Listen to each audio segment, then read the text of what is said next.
Yo, welcome back to the How to Sell Dope podcast. First time in 2023. Man, like first and foremost, I want to thank my guest for coming on today, Wilhelm Duke. I go by the name of Ignit. People know me as Ronald. My mama called me Ronald. Rappers know me as Ignit. And you know, I've been doing this podcast here for. I started doing the podcast here for about a year, and then I kind of fell off with it. And what better way to start it back than talking to somebody who does social media strategy? And I guess the proper term is to call you a social media strategist as well as a rapper, sure. And you know, all the other things that you do. So I guess while we're getting started, or to get started, let's just talk about, you know, how you got started with what you do. I know you rap. I seen that you went on with, I think you opened up for like Twista, and now you're doing like all this cool shit on social media and very influential. Like I hit you up based on a post that you had made. I'm like, you know what? I've been thinking about doing this, and I see how serious he's taking his shit. I need to hit him up and just have him come on the podcast. I want to pick his brain, but I also know that there's a lot of people that could benefit from the information that he puts out. So tell me. Yo, well, first, Ignit, having me. I appreciate being on here.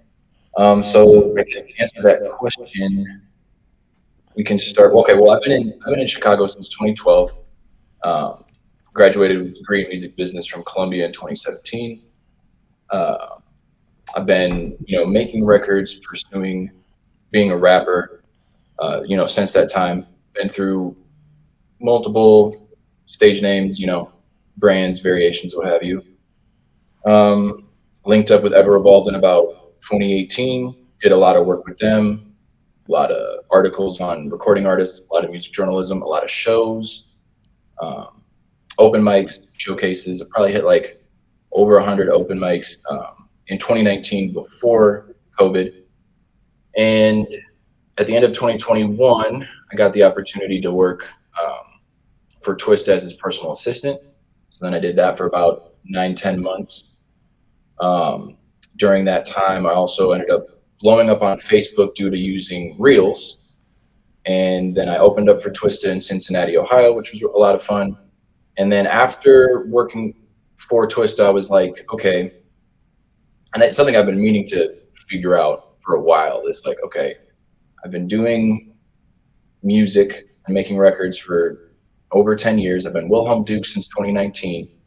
I feel like I have a lot of knowledge because of all the mistakes that I've made that I can like help, give back and sell this, as a music business consultant to artists that, well, when I was 19, I would have wanted somebody like myself that would have like structure and guidance, not somebody that's going to waste your time, take your money for, BS, and, someone that can offer like legitimate things for someone to do that are constructive, that will actually further their career. So yeah, and I guess that's what brought me here. So that's dope. So, I mean, first off, how the hell did you end up being Twista's personal assistant? Because I do feel like music is one of those things where we all start doing one thing, and then we realize as we're doing it, there's so many different avenues that we can venture into from doing it. Just like sometimes you just got to put your foot in the dirt, you know what I'm saying, and see what grows. So how did you end up working for Twista? So I've been following Twista for, I don't know how long on Instagram, but it was, I think, late October or early November. He made a post advertising that he was looking for a personal assistant. So Candace, my partner, actually, she made it known to me. She was like, she sent it to me on IG, like, hey, like, you should apply to this. So I sent an email. I DM'd Twista. I also DM'd his main producer, best friend, Toxic. And then, I like forgot about it. Because I didn't hear anything back for about 3.5 weeks, almost a month. Whoa. So let me get this straight. You emailed them, and then you followed up the email with a DM to Twista, and then also his homie. Oh yeah, I kind of went all out with like a shotgun. Like I was kind of annoying in a sense that like wasn't just an email. I also, Determined, man. Determined. Like, right, you yeah, know what I'm saying? Driven. um, Sure, annoying, but go ahead. yeah. So I mean, besides the email was the initial thing, but then DMing Twista, and then DMing Toxic as well, and then almost a month goes by, then I hear back from Toxic, and he's like, "Are you still interested in the personal assistant position for Twista?" I'm like, "Absolutely, one of my favorite rappers of all time." Then I go in and I have an interview. Well, no, I have a face-to-face Zoom interview with Toxic. Then they bring me into the studio in New Lenox, and then I had another kind of interview preliminary meeting with Toxic and Twista, and then yeah, and then I was hired, and then I finished up in like late July, early August, and started in mid December. And yeah, I learned a lot, had a lot of great experiences, which we can get into. Um, Yeah. but Yeah. yeah, I think just that process alone, man. I think a lot of people, we want to do this, but taking that extra step. Not only am I going to apply to the email, but I'm also gonna follow up on DM so these motherfuckers can see me. Like, you know what I'm saying? I like that. I like that. So, and when you were working for him, what was it that you were doing for him? so a lot of it was just being on call, hanging out in the studio, ready to do, I mean, a whole bunch of different stuff, if needed, like, kind of to be on call. So I would go out to the studio 3 days a week. Sometimes I would show up and I would do like one thing, or I would help Toxic with one thing, and Twister wouldn't even be there. I wouldn't even see him for like a whole week, and then next week, I would see him. But I mean, a lot of different things. So my tasks were ranging. I would make phone calls, answer phone calls. I would send out emails. I would do a lot. I did a lot of research. I think was a big one. Like, um, Toxic would need me to look up someone in the industry and figure out how to get a hold of them or contact them. And these types of people are not, they're not forward facing, and they don't advertise them or promote themselves. So it's like I'm looking for someone at a video game company that can, partner with Twista on, some video game ideas. And it's like, okay, well, I'm like researching all this stuff. I would run errands for them, take their cars, pick up cars, go to the grocery store, Jewel. I got to ghostwrite a little bit. Not go. I shouldn't say ghostwrite. Sorry. I got to reference write some tracks for Twista, which was a lot of fun. I got to be in studio sessions, hearing Twista, seeing Twista record, chop it up, seeing Toxic roll up a beat, and like their whole engineering process, which is super interesting. Definitely, I had never seen two people who had been locked in for over 20 years for work, in a studio environment. And that kind of blew my mind, because I was like, wow, they're, I mean, not only really efficient. I mean, yeah, I feel like that's the thing. It's like it's just incredibly efficient. I had never seen workflow like that before. Yeah. So that definitely opened up my mind to like what's possible during a recording engineering session, and like what's possible as a rapper. What else did I get to do? There were some things with some NFTs that Twista didn't end up coming to fruition, but we had a lot of back and forth with an NFT company called Royal IO, because they were really heavily wanting to get Twista on their platform. We didn't end up following suit, probably for pretty good reasons, but that was just really interesting, being in like serious meetings with multiple people from their company, and then it's like us, Twista, Toxic, Twista's manager, and then a few other people in Twista's camp that are, serve different roles, and we'd be in these meetings and these Zoom, these back and forths, and it's like, we're talking like big money here, Yeah. these types of things. And I that's something I had never experienced either, like, in music business, right? So it's like, okay, that's definitely a thing that happens too. Like there's definitely like a corporate world that conducts itself in certain ways, where maybe if you're an independent recording artist, like I don't know when you would ever have that experience unless you're actually signed to a record label, you know, and have hopefully a legitimate deal. Okay. Um, I want to go back to something you said. yeah, sorry. I know I just gave a huge, like, No. You good, man. You good. No, I was asking. Like, not, and I, man, just I can imagine that just being around somebody who, like you said, is signed to a label, just the way they move, is different. But do you think that there are some things that may have happened that they were doing that an independent artist can do on a smaller scale? Oh, okay. Well, so let me clarify. Technically, Twista is independent, although I believe he has distribution maybe through Sony. Yeah, it's But like he is independent-ish, right? Like right, you're right, right, independent artist, but you have like affiliations with major labels, right, and right. and Exactly. they Well, I they mean, he help. used to obviously be assigned. I think he's been independent maybe since like 2010, 12, 15, around there. Hmm. Um, but okay, so your question was, is there anything that I observed that like an independent artist can? I'm dropping my next mixtape, and you know what I'm saying. Like, I'm with my broke ass. Is there certain things that you feel like can be scaled down that could help an independent artist grow with some of the business tactics that you saw them use?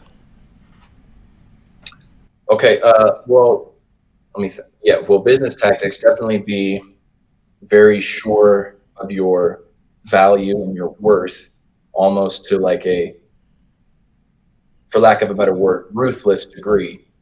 Um, you know, because you need to be, you need to have strength, confidence, and poise, right? Or else, you know, you're just going to bend any which way in Mm, negotiations. yeah. So definitely, I think that's something, whether at the smallest scale or the biggest scale, like, you know, definitely be very rigid with, you know, have a strong backbone, strong spine, be confident with, you know, your value, your worth, and what you want out of certain negotiations, and, you know, don't follow through if it doesn't end up being what you want.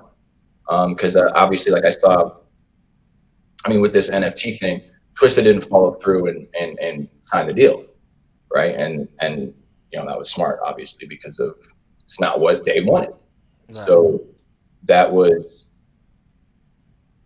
I mean, yeah, that was also inspiring to see, like, oh, okay, like Twista's been through like the label machine. Obviously, now he's out, but there's still that level of healthy skepticism that keeps an independent artist protected from signing deals that um, aren't fully in their benefit. You know, that and TV tracks. I mean, you know, seeing opening up for Twista and seeing him perform live, it's like definitely have your TV tracks made and ready to go. I'm not saying take everything out of the instrumental, but don't be performing over your master either. Yeah. I think at any level, you can scale that up or down, and it's like, yeah, have like a legitimate TV track ready to go, where maybe your hook, refrain, chorus is in there. Maybe you have some light ad libs sprinkled around, or you have different things in the song just to like help you catch yourself. Other than that, you know, it's your own voice. Um,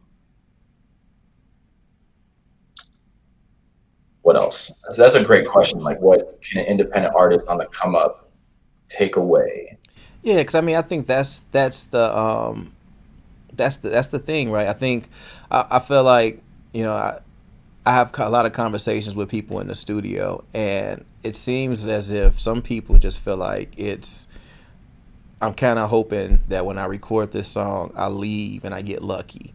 You know what I'm saying? But I feel like there are like actionable steps that people can take. I know there are actionable steps that people can take to further their career. It may take a little bit of patience because it doesn't just happen as soon as you decide, like, I'm going to come out here and I'm going to start posting on social media, or I'm going to start running ads or something like that. But there are actionable steps and just a way that people conduct themselves. Like, I'm not sure if you were around when maybe they had split sheets or were discussing splits, or you know what I'm saying, any of that type of stuff. And I wouldn't want you to share that information anyway, but just those are some of the things that I immediately think of that they probably are doing that a lot of up and coming artists aren't.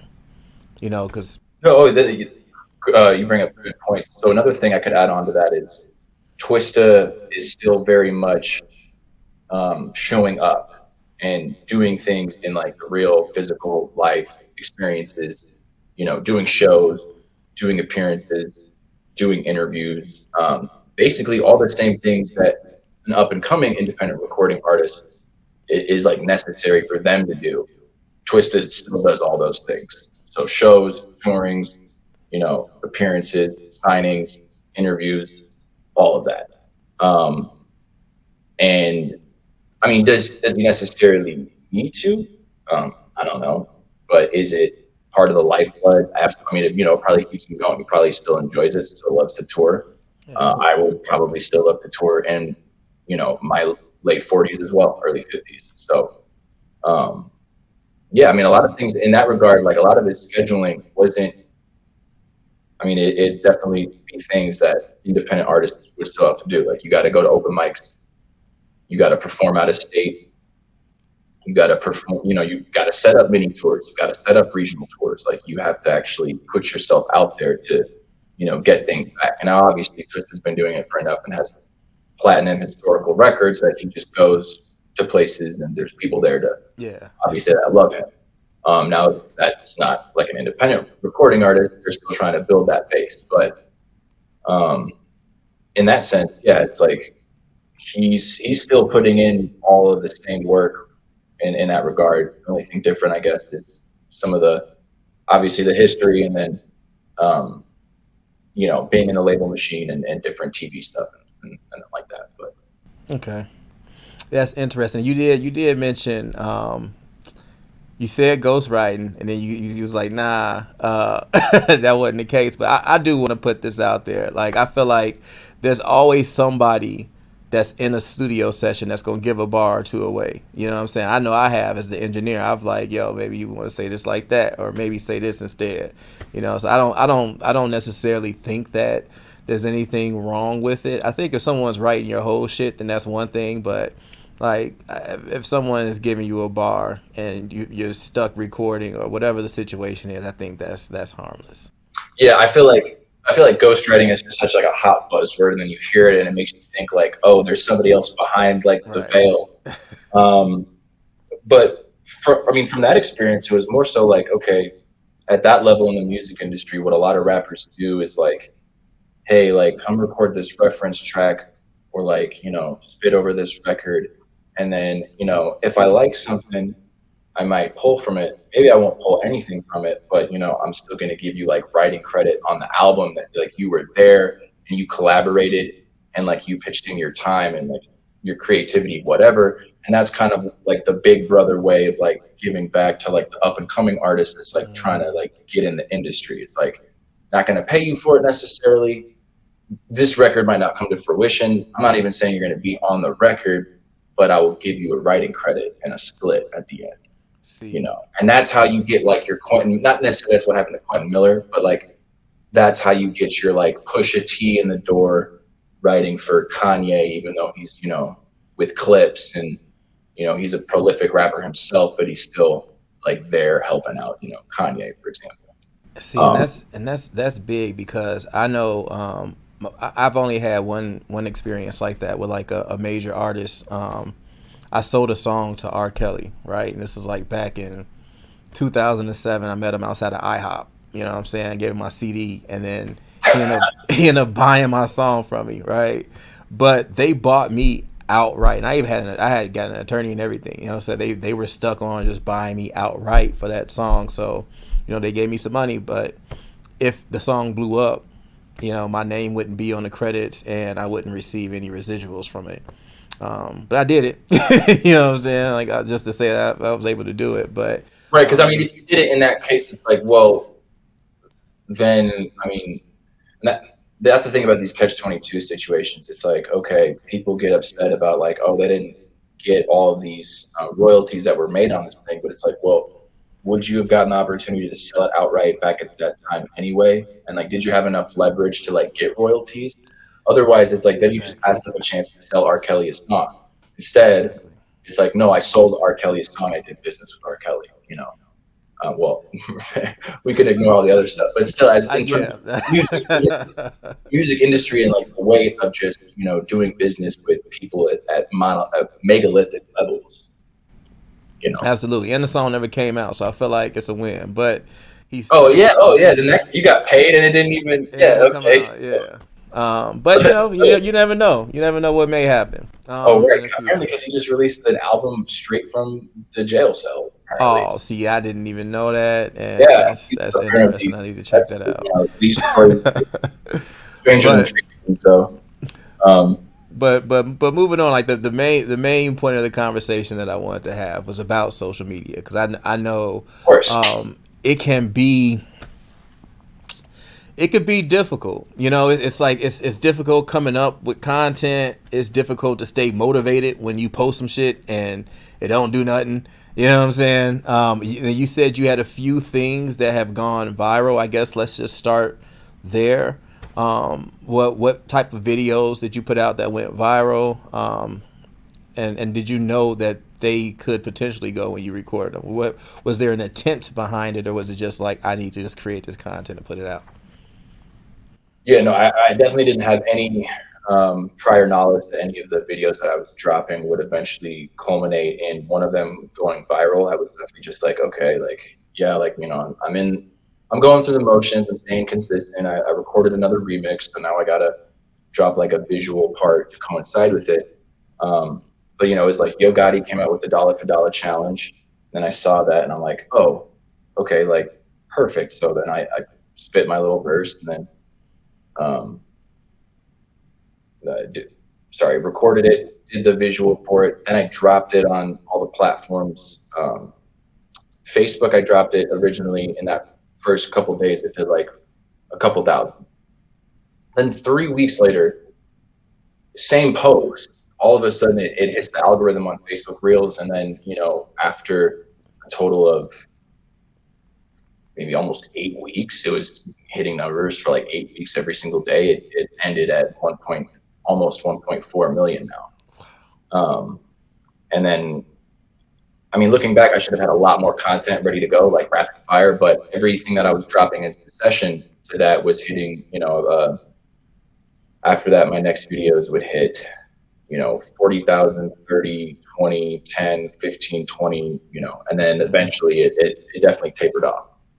But I was able to acquire, 38,000, almost 40,000 followers on Facebook, which these are people all over the country, right, that still tap in with me every day. But from going viral, it definitely forced me to pay a lot more attention to everything content, like how to go about it, how to make it, how to strategize it, kind of think about it, theory behind it almost. One thing that like I've been talking to my clients about is the idea of like just taking advantage of the organic forms of engagement, because like when YouTube first came out, 2005, you could just like post a video and randomly it would just travel all over the internet and get all types of views, right? We saw Soldier Boy blow up in 2006 from a self-produced song and music video that took over the world. And now when you look at independent recording artists, that's what we all do, right? We're like self-producing everything from the beat fit down to the video and putting it out on all these platforms. But because of TikTok, right, and what the Chinese are doing with how TikTok works, which is kind of like the upgraded Vine, and the organic engagement on TikTok is just wild, right? So people that run YouTube and like Mark Zuckerberg that runs Facebook, they were probably like, all right, well, we're losing out to all these people, giving all of their attention to TikTok. We need to bring back some form of organic engagement on these platforms so people feel compelled to use them, because in the 2010s, probably from like 2012 to about 2020, YouTube was bogged down. Like you could only get a lot of views if you were pumping money into it. Same thing with Facebook. Like you would get all these followers on a Facebook fan page, but they wouldn't see any of your posts because your posts wouldn't go anywhere unless you were actually boosting them. TikTok then started taking over 2017, 18. These other platforms are like, all right, we need to compete and catch up. So now, post 2020, we exist in a space where TikTok, YouTube now has Shorts, that's its TikTok form of organic engagement, and then Instagram and Facebook both have Reels. And I'm sure Twitter will end up following suit with some form of 9:16, content platform. But basically now, you can post content in videos the normal way, right? Widescreen, but it's really hard for those videos to get traffic, right? Right. Posting 9:16 and I say 4 pillars because it's really the 4 platforms: TikTok, YouTube, Instagram, Facebook. They all will let you post 9:16 videos, cell phone length videos that hit an algorithm, and they can potentially blow up. And we've seen all sorts of people's careers, not just in music and everything, go from nothing to overnight, global professionals, or global sensations. Yeah. So like the main thing that I'm still learning myself, like as I'm a consultant, like my clients go through different issues and I'm like, oh, that's something I haven't seen before. So, all right, we got to troubleshoot that. But my main thing with social media is like, okay, be consistent and figure out something that you can do that expresses yourself, but also, coincides and makes sense with like, what you do, like what's your craft, or like what's your business, or what's your trade, or what's your talent. So I'm also trying to focus in and hone in that with my clients. Like one of my clients is a really prolific guitar player, so I'm strategizing, all right, different content ideas for how he plays guitar, and the framing and setting and everything like that. Another one of my clients is an independent rapper out of is it Mansfield, Ohio, or something like that.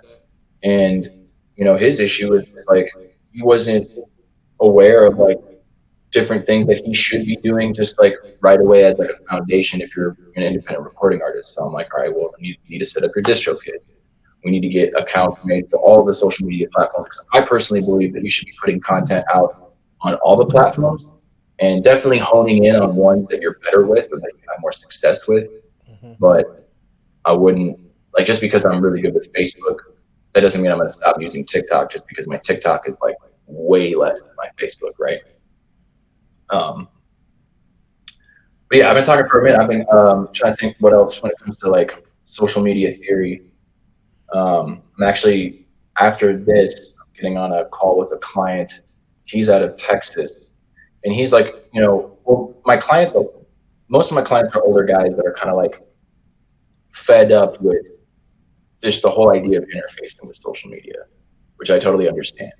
I am, as a performer, growing up my whole life as a performer, like I love to perform. So like doing a bunch of rap videos where I'm just rapping to the camera, like that makes sense for me. Doesn't make sense for every rapper. In fact, I've had conversations with some rappers where they prefer like B-roll heavy music videos and not so like performative. But basically figuring out with clients like, all right, what are you? How can we get you posting content and promoting yourself? That way you can attract what you want to you. And that's another thing too, like reverse engineering how recording artists think about the game, right? Because,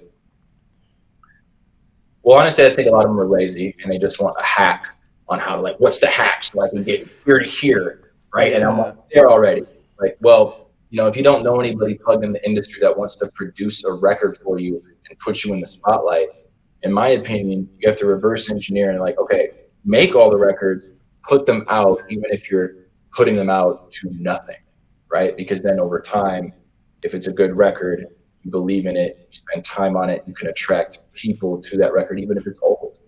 Yeah. We're in the internet age. The old records, who cares if it's old, if it comes out in 2024? Right. It's new to somebody who ain't heard it. So, never be afraid to push your old stuff. And I think you just made a lot of good points about social media, the different platforms. You were going, I didn't want to stop you, but you had mentioned like YouTube Shorts. For the life of me, cannot figure out YouTube Shorts. I feel like YouTube Shorts, you need to be posting YouTube content in order for your shorts to get seen, because I've only posted 2, you know what I'm saying? But I've only posted 2, but neither of them have any views yet. And it's because I feel like I haven't updated my YouTube channel, so maybe I'm being punished for that. But as far as like TikTok and things just taking off, and just the whole theory that you said, about like reverse engineering, the people, or not even the people, but just I guess who your fan is, right? Like what do they like? What are they doing? What are they going through? And then being able to create, potential fans, and being able to create content, that they would engage with, right? That's pretty much what you're saying. And I think, Yeah, like I feel like the main thing now is like if you're a recording artist, how do you get to the next level? How do you grow your career? The record labels, they don't want to partner with anybody that's not killing it on social media, mm-hmm.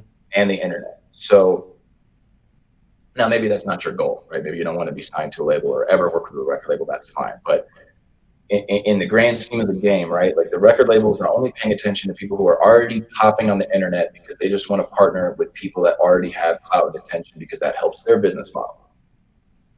Okay, but if you don't have that, well, how do you get there? And it's like, a lot of us, I feel like, are just stuck in the 90s in this idea like, oh, if I just keep doing it, like someone's going to discover me and take me here to there. It's like, I mean, I understand that it's like a romantic idea of like the industry and the game. It's like, oh, maybe like I'm important in a way that like my music is just different, or I'm just creative in this way, or it's just like, where it's so unique that if I just keep doing it, and then someone with power and money in a suit is going to come and like put me here, and then Come like save I me, put swear, me, like yeah. that's what it's like. It blows. Like I used to have that mindset probably from ages 18 until 24. Just like stuck and lost in bullshit land. Um, Stuck in yeah, lost no, in with the bullshit reverse land. engineering, it's like put the work out, even if it's the crickets, because if it is the best of your abilities and it's good, and even if it's not good, because we see all like that's subjective. So just put it out there, and then because you have a product out there, then you can attract the market to it because who cares about an artist they've never heard of? People are starting to not even care about music from artists they have heard of that hasn't been released yet if you're talking about it. Um, and one thing I'm like kind of intense about this year is like recording artists stop talking about something that hasn't been released yet, because if you posted a cover art, but then I have to wait for music, it's like by the time the music drops, I don't care. Yeah, I forgot So about it already. just put it out and then market what's already there instead of marketing what's yet to come. No, That's how I feel. Like that's how I truly strongly feel. Like if you're a nobody, and I still think I'm a nobody, right? Like in the grand scheme of the industry, in the rap world, hip hop, music, I'm still no one. So why would I waste anybody's attention time on the internet attracting something that, well, it's not even there not yet. here yet, Yeah, you yeah. know? No, I agree with you on that, and I think that's interesting. I know I just did it last week. I put a snippet out of a song that I produced, and then I realized like, okay, well, maybe I should have a pre-save link at least in my bio or something, so people can like find it when it comes out, because I'm gonna have to do this again. I think that's a really good point, and I think too, for me at least, when I'm able to go to someone's social media page and just see what they're about, it may help me relate to their music better, or just want to support their music better, Oh yeah, because I'm able to relate to the person. And I'm huge. That's you. You brought up something that I feel very strongly about. And that's don't be cryptic on your social. Don't be mysterious. Like why? Like I don't know.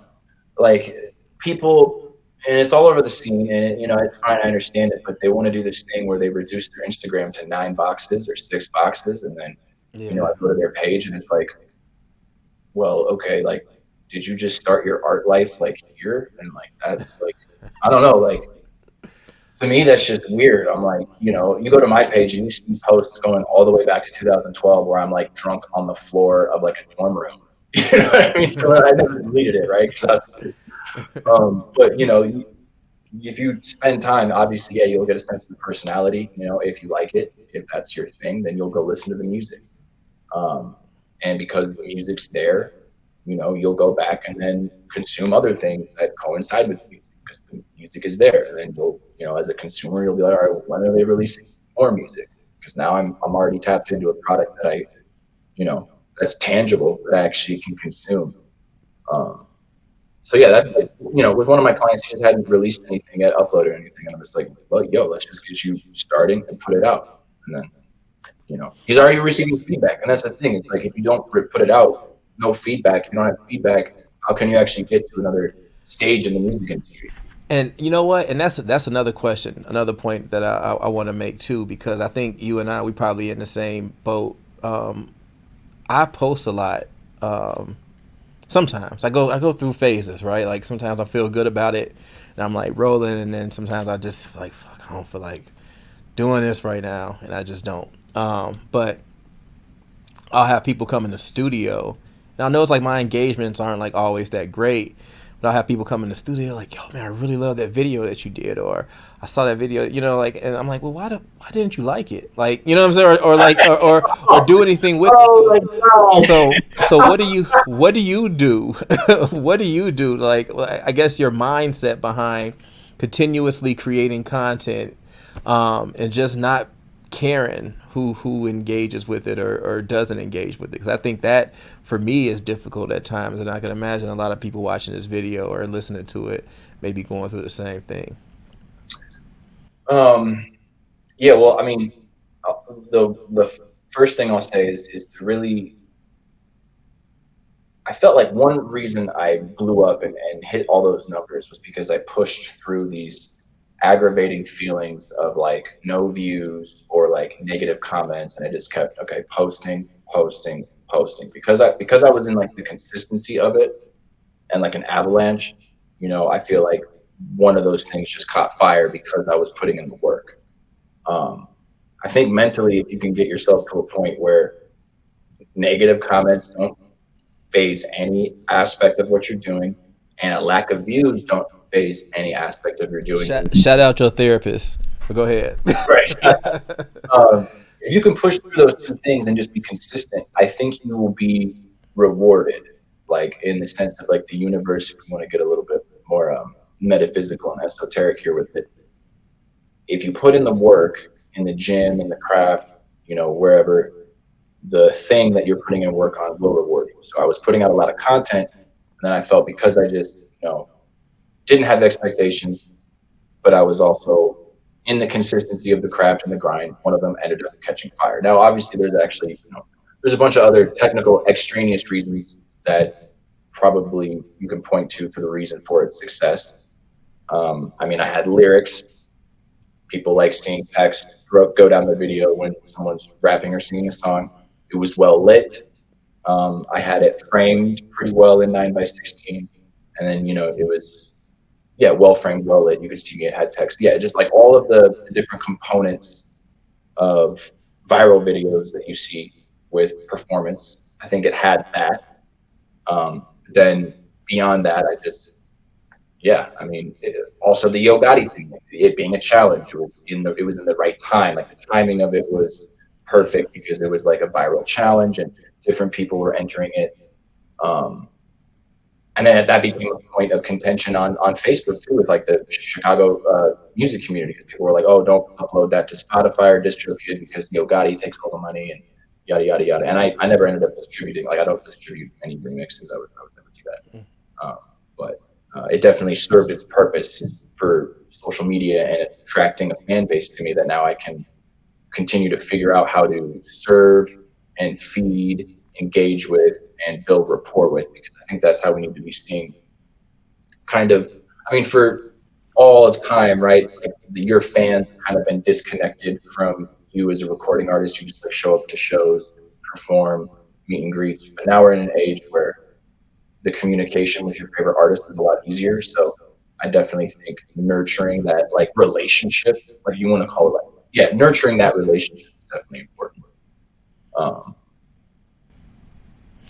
That's dope. You just mentioned lighting, and I feel like I heard this somewhere else before about darker videos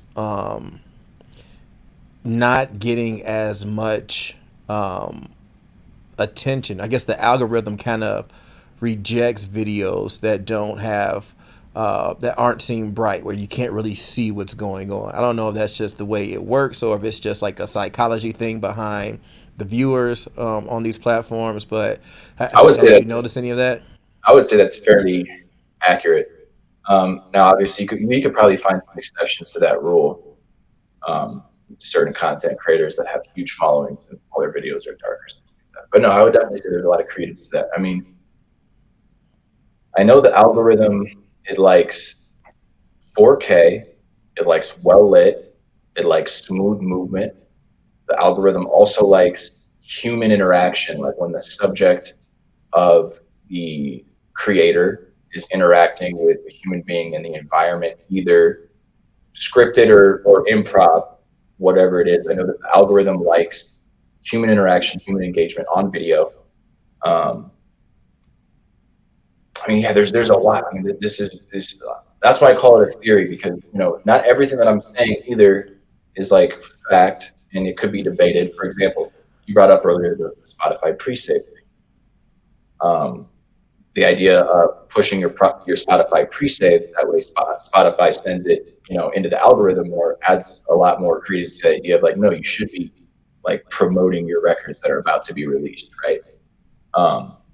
So yeah, I mean, this is something that, and with my clients too, I'm like, I don't know everything. So if you have an idea about something, how to better do something, better optimize something, better maximize whatever, like let me know, and like let's have a conversation about it, because I'm not, I don't have all the answers. I just know that I've been able to do certain things with social media and get to a certain level that, because I got to that level, I'm like, okay, I think I can help a lot of people with this information. 100%. And I think you'll go really far in your business as long as you're able to realize that you don't know everything and be willing to have those conversations and be honest about that. I think that's a really good trait. Strategy. Do you feel like, because I study this stuff too, and I see sometimes people are like, you want to have like two, or no, what they say, there's like a 70-30 strategy, where basically like 5 days a week you should be posting one type of content, and then the other two can be like whatever you want. Like sometimes they'll say it's a lifestyle versus promotional balance. Like more of your content should be lifestyle, but then promote what it is you're trying to promote on a less frequent clip. I would say that that's right. That's correct. I don't personally have the evidence of my content being like that. Like I'm not in a structure where I do that. I'm still all over the place, and I'm still trying to, better hone everything that I'm doing. But for certain types of content creators, that's absolutely true. I mean, I know the fitness accounts that I follow, they definitely follow that rule, and it definitely helps them algorithmically, and very strong accounts. And that, yeah, it's always like a 70-30 type thing, where majority of the week have this type of content, and then supplementary content on the other side of that. That's maybe people that I follow, they're working out like 5 times, and the other 2 times are more like nutritional videos, nutritional tips. Yeah. And I think there's a way to use that same type of thing for like a music artist, a producer. I feel like on TikTok I follow producers, and it'll be like, okay, a lot of videos they're making beats and then asking for like duets, and then some of their videos are like, okay, I'm gonna walk you through like how to make this style of beat, how to make this thing. So yeah, I'm not at that strict schedule where I'm doing that, but no, I definitely think that's accurate. I definitely think you should have more than, I mean, at least 2 types of content. I mean, comedic accounts are great with this, because I feel like a lot of comedians have multiple, like they're doing stand up, but then they're doing skits, and then they're doing other things. But definitely have at least 2 types of content in your bag that you can. Like I like doing remix rap performance videos where I'm just rapping or whatever, and the lyrics come up. But then I also like doing like these little music industry tip videos every now and then, where like I just point to different things, and it's like a few sentences long. It's like things recording artists should be doing. But Yeah, no, and that actually makes me think now how I should be scheduling my stuff going forward. But no, I would say that that's Don't, a lot bro. of Don't. If you're happy with what you're doing, I mean, there's something to that, I think for sure. But what happens with me is like because when I try to structure my shit, like if I miss a day or if I'm not feeling like it that day, then it just kind of throws everything else off when I could just be creating what I want and just putting it out when I feel it, like so. Again, there's a lot of discipline that comes with that, but I'd also and say if that it's working, I'd say that's a strategy. Like if, 'cause, yeah, a lot of what I do is I just, when I feel like it, make it, put it out immediately. But I feel like as long as you're doing enough of it and doing it a lot, um, not necessarily having like a strict schedule is okay. As long as you're still staying consistent consistent. enough, you know.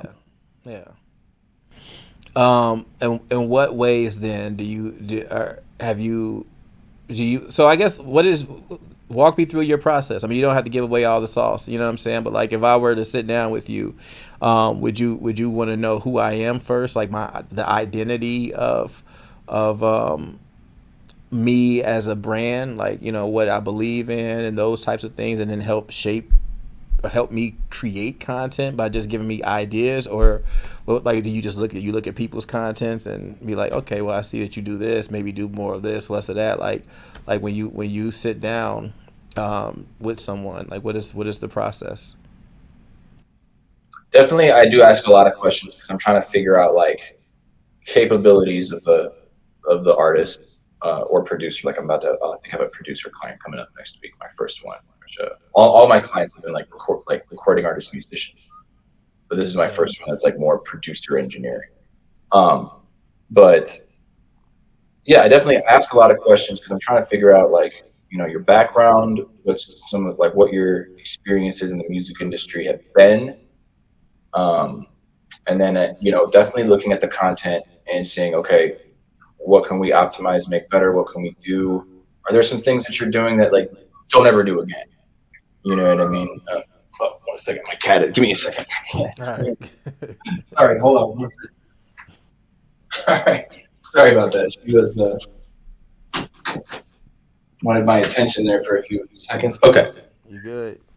Um, but yeah, basically, trying like with my next client that I'm going to talk to at 6 p.m. I'm really trying to figure out like, I mean, okay, so one of my clients, I still can't get him to post. He's posted like 2 or 3 times total. You know what I mean? So I'm like still trying to like rein him in. I'm like, all right, we need to get you like consistent, like posting more. Like I've been sending you this content. We need to get you to post, right? So really, it's figuring out, yeah, like what. Sorry, my cat. Cats are like kids, man. Oh my god, I know. Like I wouldn't even like if my son was with me. I don't think I can probably get through this because he needs all my attention. um, but yeah, so I'm with this my new client out of Texas. I'm trying to figure out. All right, first of all, will you post? Like, if I take you under my wing, like, is it going to be hard to get you to post? Because that's a big thing. Like, if you're trying to take your career to the next stage, but we can't get you to post, that's difficult, right? So beyond that, then it's like, okay, well, types of content that you should never put on your IG again, because there are a few things that are just like unnecessary. Like, I would not repost viral shits and giggles content to your IG that you have nothing to do with, right? I would keep your page strictly like you and things that relate to you. Right? Or so I think I'm sorry to interrupt, but I think Sure, one thing you can do like a viral like shits and giggle post. I think if you are remixing it, or and I don't know what it's called on TikTok, but I know on IG you can share some content and then comment on it. You know what I'm saying? That type of thing I feel like is more acceptable than just taking some shit and just posting it on your right. Like account. I would, that's totally fine because that requires like creativity and like a interesting perspective. I'm just talking about, yeah, just like, I wouldn't just be posting whatever the content is if it has nothing to do, but also figuring out like, okay, is this artist, he's a rapper, is he comfortable I know he's comfortable like talking to the camera. So it's like, okay, if you're comfortable talking to the camera, can we get you comfortable like performing some of your tracks in different unique ways? Because I'm big on performance, being that I love to do it, right? And some rappers don't like as performative of stuff, but like if you're comfortable talking to the camera, I feel like we can get you to a point where you're comfortable performing your content, because performing the content is like, that's like the market. Like if you see someone perform a song and you register with it, you'll go stream that song later. That's why I'm so big on it. But it doesn't always have to be performance. You know, we can figure out other ways that my clients can put out content. With producers, I think producers showing some step-by-steps is huge. Like this producer that I'll be meeting upcoming, I'm going to tell him like, yo, if you're not doing these types of step-by-step videos, I would experiment with it, because I think that you could get a lot of attention to that. You know, bringing people into the process, how you sample, chop it up, how you engineer, maybe some vocal comps or mixes, whatever. But yeah, with my clients, I really want to tap in and figure out what they're good at, what they're capable of, and you know how we can just like make them better and like more successful. I will say one of my clients, he just hit 205 monthly Spotify listeners, which is like more than what I have right now. You know, so I really got to learn people, because learning people will help me figure out how we can just make you more productive on social media, because that is only going to help serve your business. Exactly, and I think that just also helps the person that you're working with, because everybody's an individual, right? But it's like a lot of people want to do a lot of the same stuff, but it's like, no, what are you about? Like tap into your individuality and just run with that shit. You know what I'm saying? Because like you just said, producer videos. Like I don't put out a nearly enough of those, but when I'm making beats, there is this silly video that I do. I just do something very simple, like press the keyboard and it'd be like a clap, and I'd be like, ooh, and then I'll do something else, ooh, you know what I'm saying? And I'll play the video at the end. I do that for like 10 seconds. It's goofy as hell, right? And then I'll play the beat at the end, and then those videos normally do well when I post them, just because they're silly. But then like, oh shit, this is actually raw. No, I mean, the things that do well, I mean, try to do more of it. And that's another thing too, like, you know, in an ideal world, like I could have dropped like one or two of the Yo Gotti remix challenges, like every single day after. But at the end of the day, it's also kind of like, you can only do so much. I mean, you definitely want to push yourself, but some content schedules are a bit unrealistic, because it just requires so much work. Like if your editing process, if you're spending over an hour editing a video that's under a minute, you know, I mean, you got to think about that, you know, because I've definitely spent like 3-4 hours, and I'm like, wait a minute, I'm spending this much time editing a video that's only serving a slight purpose, very short amount of time, you know, 30 seconds to a minute, and then people are going to forget about it the very next day. So it's also with my clients trying to figure out, with recording artists, like, okay, well, what are you truly capable of too? Can you stick to that? You know, like if you're a recording artist that can record at home with all of your equipment and stuff, and you have like audio boxes and mixers and a condenser mic, you know, you have phantom power when you record, and maybe your room's a bit treated, you know, there's a lot that I can do with artists like that, with their own studio sanctuary. I mean, I can also do a lot with an artist, I guess, coming from way less than that. But, you know, it's helpful when you're definitely coming from some foundation, I guess. Yeah, 100%. But yeah, man, I know I've had you for a long time. I think we're going on. Oh no, I've enjoyed every minute. Minus my cat interrupting with the. Nah, that's funny, man. But those are the things that make the video, man, or make the podcast. Oh yeah. Do you have like any, I guess, any last minute encouraging words for anybody who is like trying to figure out just their footing with the social media stuff? Because I know for some people it can be just challenging, and like you said, like sometimes you just don't want to do it. Like I know I don't sometimes, and you know I think there is that person out there that doesn't. So what do you have for them? Um, Just do that shit. yeah, well, definitely do that. No, but hold on, I had something actually. What was I going to say about the? Oh, yeah. Okay, so one thing I will say is that if just please just post and do something, because if you don't have anything out there, then there's no data to look at to help you get better, right? So at least if you're putting out some type of content, maybe it's horrible, but that we can figure out something from there. Because one of my clients who just doesn't have any social media accounts. You know what I mean? So definitely, and to those recording artists that are just starting out, and really anybody, I mean, every time you put something out, a record, a piece of content, it's all data, right? So it's all something that you can study to get better, right? Maybe it gets 0 views, no one watches it or likes it. Okay, well, that might tell you something. And then going forward, I don't think you're going to get another video that has absolutely no views or engagement, right? So look at everything as data, because it's like marketing data, and that will help you get better. I mean, just kind of remove yourself emotionally from.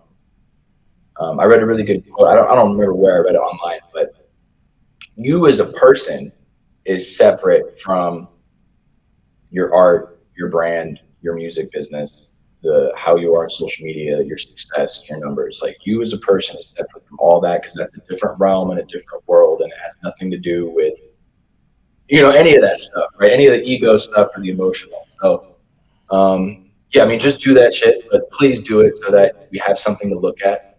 Mm-hmm. And also, like, okay, when inspiration hits you, just like make a video, even if it might not end up being that great. Like, I got a $50 gift card over the holidays, so I was like, all right, and it was to H&M. I'm thinking like, okay, maybe I can make a video like rapper balling on a budget, outfit under $50 at H&M because I have this H&M gift card.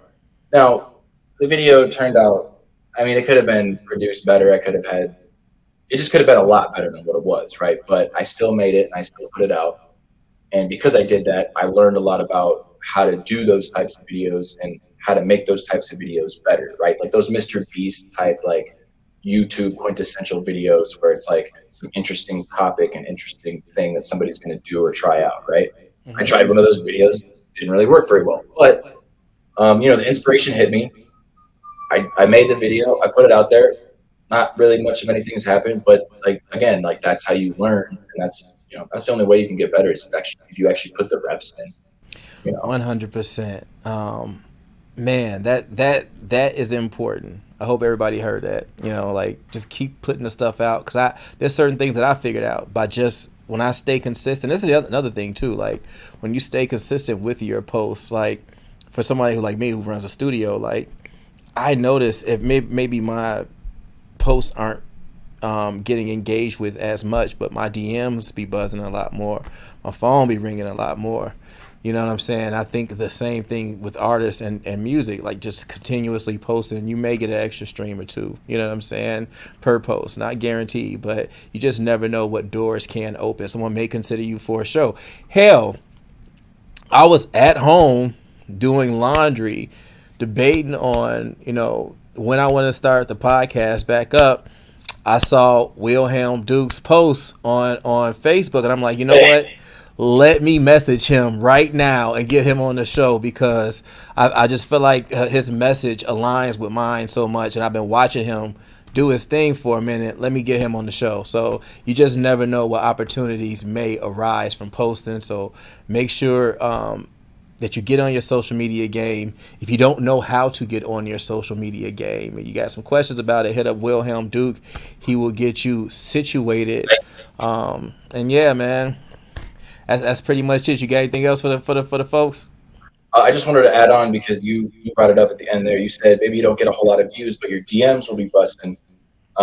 That's a big key. If you're watching this later, yeah, you might not get a whole lot of views, but if the content that you're putting out is converting into actual money and like real business, like, okay, so huge for producers, right? Not necessarily like recording artists, because a lot of their conversion is like, fan engagement and, new connections with other musicians. But like as a producer, you're putting out beats, the views or whatever, but then you're getting DMs where people are buying your beats. Like, that's success. So it's like, who cares? You only got like 200 views on that beat, but you had 4 people DMing you trying to lease it, trying to buy it, right? Like, conversions, like that's key. Like, honestly, like, who cares about views? Like, what's the engagement and the response from real people?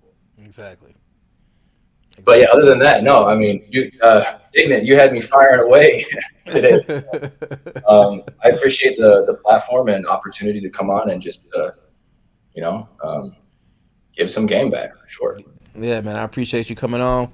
Till next time, y'all. That is the very first of 2023 How to Sell Dope podcast in the books.